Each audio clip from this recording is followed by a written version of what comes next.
Molo Sanbonani, hello, how's it? Welcome to the new reworked Vuga Nazo show. Yeah, that's right. We've dropped the morning part of the name, as this show will now come to you throughout the day, providing that solid, compelling analysis that you will get nowhere else. Expect now at least two pieces of content per day, maybe even as much as 3, as I analyze the news day. With that being said, my name is Usihle Ngobese, aka Big Daddy Liberty. Nothing changes insofar as your price of admission is to hit that like button. And if you're watching on Facebook or on YouTube in particular, please subscribe to the channel, hit that bell notification, and remember, leave a comment at the end of it. And remember, share the content, get it out to as many people as possible. Help me grow my numbers as we look to reach 50,000 subscribers by the end of the year. And of course, we have a website. Visit us please at bigdaddyliberty.com. There, of course, you can find out more info about the show and its new direction. With that being said, enough of the jibber jabber. Let's get straight into the news.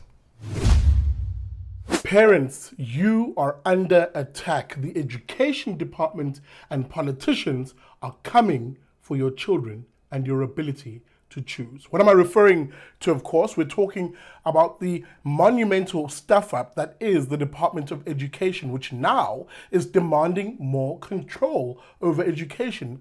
We're talking, of course, about the BELA Bill. That's the current piece of legislation that is before Parliament, and which currently parliamentarians and these politicians are doing public hearings about. And you, the parent, need to get involved. What is the BELA Bill that you're probably wondering I'm talking about? It's the Basic Education Laws Amendment Bill. This is a piece of legislation that effectively will give the Department of Education more control over education and limit your freedom to choose. You limit private and homeschooling options and make it even punishable by law for you to make certain decisions about your child's education. Before I get into the BELA Bill, I want to remind you of just exactly what we're talking about here. Who are these Department of Education high and mighty officials and the politicians, the useless politicians at the helm? I mean, here's your Education Minister, Angie Motshekga, who again has presided over this department for well over a decade now, and the outcomes of which, the quality in particular, is simply not improving. You're seeing headlines on your screens of children in this country who are simply at assessments, are unable to read at the age levels which they are prescribed. The assessments they do at grades 3, 6, and 9 showing that children in public school education simply are not doing well. It's for that reason that you've seen the mushrooming of private options such as the Spark schools or Curo or any of the other myriad of private schooling options, where often poorer parents too are scrimping and saving their last rands in order to get their children out of public healthcare and into private options, including homeschooling. It's those options now which the Department of Education has in their sights and are coming after you as a parent through this BELA Act. Starts on the one hand with the asinine claim that they need to close smaller schools, or all that nonsense that they often argue because they're not rational. They are a waste of resources, they tell us. But here's the thing. Smaller schools are another way in which parents have been choosing to educate their children because they're trying to avoid the overcrowded and poorly resourced bigger schools. What am I talking about? KZN is where I take you, because I just want to make the example of just how controlling and poor the outcomes are already by the Department of Education. 900 schools are being proposed to be shut down in KwaZulu-Natal. According to this IOL piece, this is the head of department saying this is the reason why they're shutting these schools down. Now, Nkosinathi Ngcobo, the head of department at the education department in KZN, explained that as per the norms and standards in public schools, a school with enrollment of less than 135 pupils, that's primary school, and less than 200 at high school, does not meet the minimum requirements and norms and standards. He goes on to say that mergers and closures of schools is a standard practice, he says, that occurs when schools are identified as non-viable and too costly to operate. There are 3,000 schools nationwide that have been identified as non-viable. This program is part of what they call the Transformation of Schooling System program.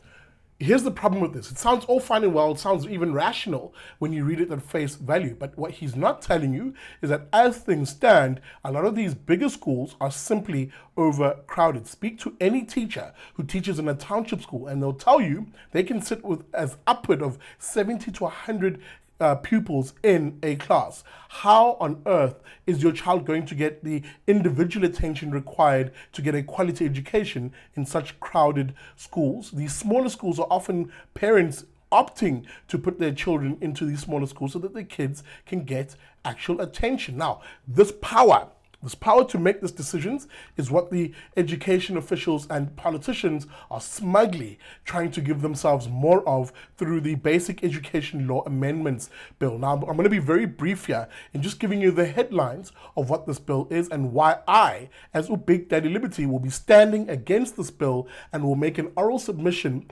opposing this bill and its prescripts. Now, here are some of the key aims of this bill, but even as I read this, do not be dribbled. Now, according to Business Tech, some of the key aims of the bill include making grade R a new compulsory school starting age as opposed to grade 1, forcing homeschooled learners to be registered for this type of schooling. Now, this is where we will come back in a moment. This is where the attack on you, the parent, is happening. And it's not just a homeschooling issue. I'll come back to this in a moment. And here's the kicker: criminalizing parents who do not ensure their child or children are in school with fines and of course up to jail time of 12 months, holding school governing bodies more accountable, it says, for disclosures of financial interests, including their related spouses and family, prohibiting educators from conducting business with the state, abolishing corporal punishment and initiating, nothing wrong with that, allowing schools to sell alcohol outside of school hours, giving government department heads power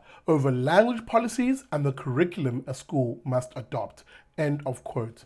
That last one is another major red flag. This is the power that politicians have been wanting to give themselves for a long time as they take power away from parents and governing bodies and give it to themselves as politicians and officials. You've got to say no to that. Schools belong to parents and communities, not to officials and not to department heads and not to the unions that run our schools, such as ISATU, destroying our public schools. And again, I want to come back to this one, criminalizing effectively the freedom to choose that parents currently have.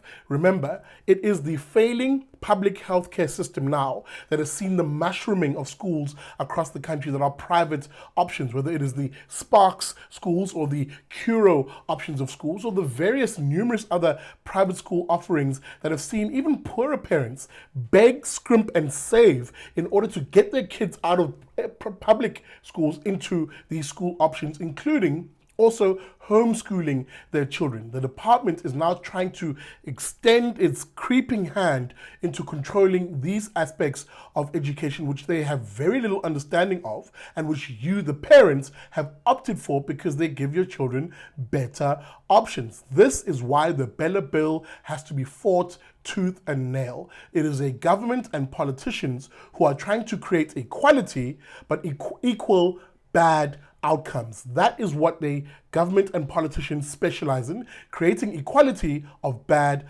outcomes for parents who are desperate for better options and better education for their children. It is on that basis, as I conclude, that I'll be fighting this BELA Bill, standing with the many parents across the country and actually offering a different solution. Instead of more government control and equal misery for all, instead of that approach that politicians love, I'm advocating for school choice, placing the power and the resources into the hands of parents directly via a policy of school choice. And what underpins that policy of school choice is education vouchers. At the moment, government is estimated to be spending between 16 to 22,000 Rand per year on school children. The question I'm asking you, the parent, is, are you getting 16 or 22,000 Rands worth of quality education for your child at public schools?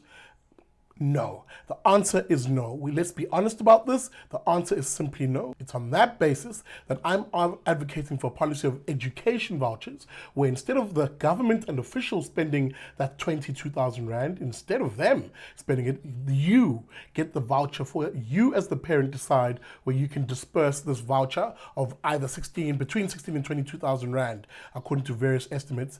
That you, the parent, gets a voucher that you can then decide. You have the freedom to choose where your child gets the education that you want for them, whether it's homeschooling or the various private options. You mean to tell me if we gave poor parents, that poor parent who lives in a shack on a sand dune in Cape Town, if we gave them 22,000 Rand by way of a voucher, so they can't spend it at a bottle store, they can't spend it on frivolous items, it can only be spent on education. If we gave that parent 22,000 Rand by way of a voucher, that they wouldn't choose the absolute best option for their children.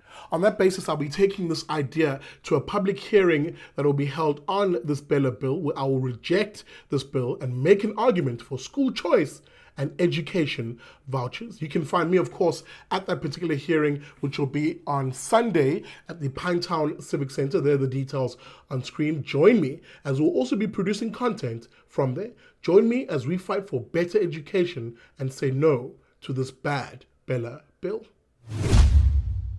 All right, that's it for this episode of Vuganazo. Let me know what you think about this new format where we have one issue per episode. If you're enjoying this format, please leave a comment on Facebook or on YouTube. And if it is on YouTube in particular, remember, subscribe to the channel. Hit that bell notification.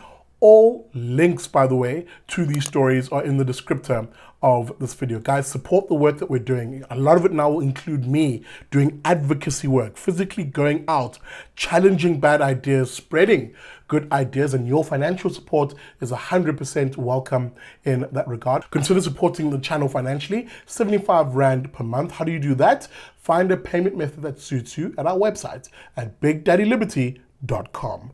Thanks for watching. I'll see you on another episode of the Vuganazo Show.